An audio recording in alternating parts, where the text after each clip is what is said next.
स्वर संधि के भेद।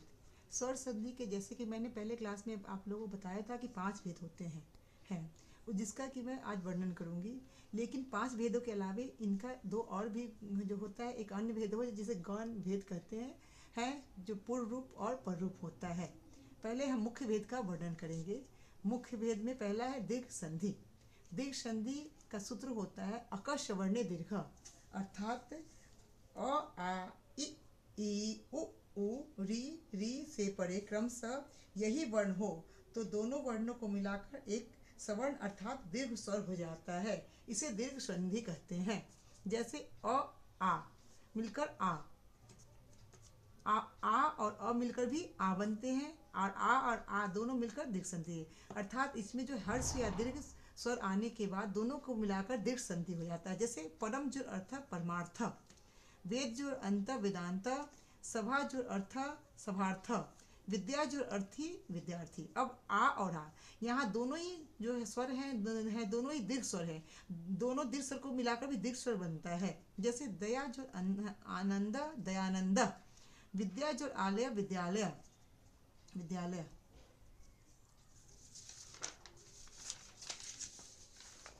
नेक्स्ट, हाँ, अब हर्ष ई और हर्ष है के बाद भी ई आए, हर्ष ई आए तो दोनों को मिलाकर भी यहाँ दीर्घ ई बन जाता है, दीर्घ ई बन जाता है।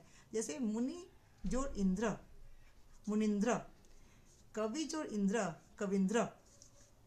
अब ये दीर्घ ई और हर्षी को मिलाकर भी क्या हो जाता है, दीर्घ ई हो जाता है, दीर्घ ई हो जाता है। जैसे लक्ष्मी जोड़ इच्छा लक्ष्मी इच्छा, मही जोड़ इंद्र महेंद्र। अब है नेक्स्ट जो है दीर्घ ई और दीर्घ ई को मिलाकर भी क्या हो जाता है, दीर्घ ही होता है, दीर्घ ही होता है। जैसे लक्ष्मी जोड़ ईश्वर लक्ष्मीश्वर, सुधा जोड़ ईश्वर सुधईश्वर। नेक्स्ट है दीर्घ उ। अब कहते हैं हर्ष उ और हर्ष उ और दीर्घ उ दोनों को मिलाकर, हर्ष उ दीर्घ दोनों को मिलाकर भी दीर्घ उ बनता है। जैसे लघु जोड़ उर्मी लघुर्मी, सिंधु जोड़ उर्मी सिंधुर्मी। अब है री। अब री में क्या होता है, री और री में मिले पे भी उसका दीर्घ री हो जाता है। जैसे पितृ जोड़ ऋणम पितृणम, दात्री जोड़ ऋणम दातृणम। नेक्स्ट है गुण संधि। गुण संधि का सूत्र होता है आद गुना है। यदि अ आ के बाद हर्ष ई दीर्घ ई, हर्ष उ दीर्घ उ, री और री अथवा ली आए तो दोनों के स्थान पर क्रमशः ए ओ अर और अल हो जाता है। जैसे अ प्लस ई ए। जैसे देव जोड़ इंद्र देवेंद्र, यहाँ देव जो है प्रथम पद के अंत में व है, व देव। इसमें अंतिम वर्ड क्या है अ, और है और अंतिम पद के प्रारंभ में ई है तो दोनों को मिलाकर अ और ई मिलकर क्या होगा, ए बन जाते हैं। जैसे देवेंद्र, देव जो इंद्र देवेंद्र। अब है आ जो ई, आ और ई मिलकर ए हो जाते हैं। यहाँ भी है कि अब और ई मिलकर भी ए बनेंगे और आ और ई मिलकर भी ए बनेगा। जैसे महाजोड़ ईसा महेश। अब है अ जोड़ उ मिलकर क्या हो जाए, अब सूर्य, सूर्य में यह है और लास्ट में उ है, अ और उ मिलकर भी ओ बन जाता है। जैसे सूर्य जोड़ उदय सूर्योदय। अ प्लस उ मिलकर यहाँ जो है आ प्लस उ मिलकर भी जो क्या आता है दीर्घ ओ बन जाता है। जैसे गंगा जो उर्मी गंगोर्मी, आ और री मिलकर अर बन जाता है। जैसे महा जो ऋषि महर्षि महर्षि।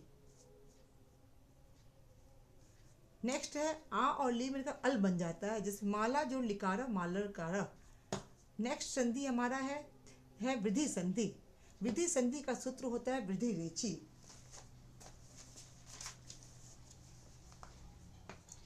हर्ष या दीर्घ है, वृद्धि रेची में क्या होता है, वृद्धि हो जाती है।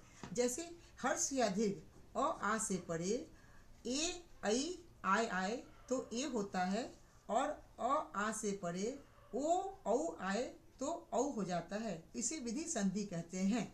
जैसे अ और ए मिलकर ए बन गया तो हाँ, अद्य जोड़ एव अद्यैव। नेक्स्ट है आ और ऐ, आ और ऐ मिलकर भी ए बन जाएगा। जैसे महा जो ऐश्वर्यम महेश्वर्यम, महेश्वर्यम। दूसरा है आ और औ मिलकर भी औ बनता है, जैसे मम जो औषधि ममोषधि। नेक्स्ट है नेक्स्ट है अ और औ मिलकर भी अ और औ मिलकर औ बनता है, जैसे तौ जो औदार्यम तौ दार्यम।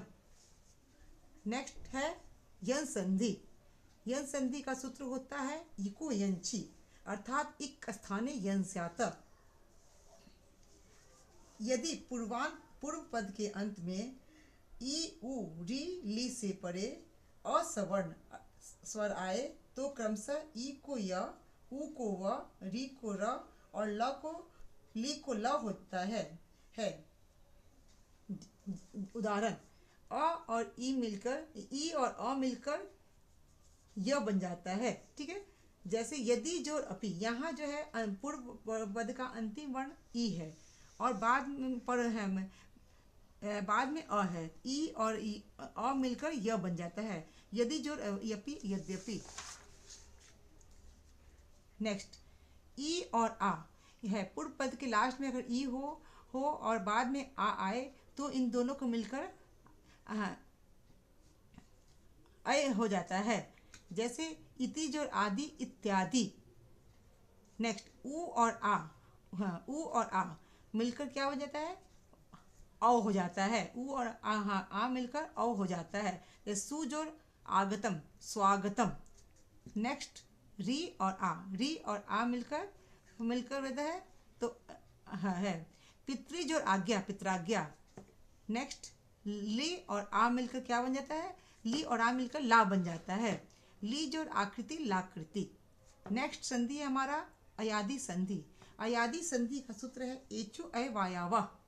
हाँ, अर्थात यदि ए ऐ ओ और औ के बाद कोई स्वर आए तो क्रमशः ए को ऐ को आए, ओ को औ और औ को आओ आदेश हो जाता है। जैसे ए और अ मिलकर ऐ हो जाता है, जैसे ने जोड़ अनम नैनम। अब ए ऐ और अ मिलकर आय होता है, जैसे नए जोड़ अक नायक। नेक्स्ट, ओ और अ मिलकर औ हो जाता है, जैसे पो में क्या है, ओ है, पो के लास्ट में क्या है, ओ और अ मिलकर क्या पवित्र इत्र। नेक्स्ट, औ और अ मिलकर आओ हो जाता है, जैसे पौ जो अक पावक। नेक्स्ट जो हमने बताया है कि मुख्य रूप से स्वर संधि के 5 भेद होते हैं, लेकिन दूसरा है गौण संधि होता है। गौण संधि के भी दो होते हैं। पहले गौण संधि के 2 रूप होते हैं, एक पूर्व रूप संधि, एक पर रूप संधि। यहाँ पूर्व रूप संधि यहाँ है को जोड़ अत्र। यहाँ